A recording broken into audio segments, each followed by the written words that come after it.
S-H-A-W-N. Shan.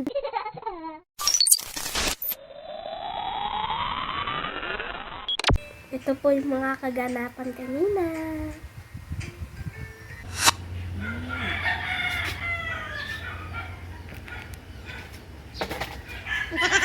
Dalag. Okay na din. Hindi nakita. At ayan nga po pala yung dalag po na nakita po namin kanina.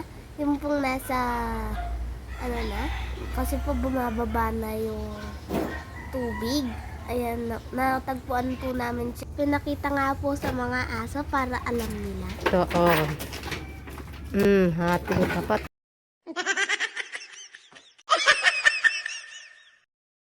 Ay, naku. Muntik na po silang magpalit ng mukha. Ayan, hating kapatid dyan, ha. Napakain mo na? Hindi pa. Hindi ko muna maputol pa.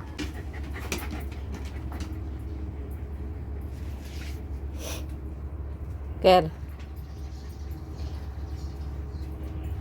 At naiinip na nga po. A few moments later. Hinahati-hati na po at pinakuluan ng konti. Nilagyan rin po ng konting asin, pampalasa. At nilagay na nga po pala sa kanilang kainan. At pinaghati-hati na nga po pala sa tatlo para maging hating kapatid.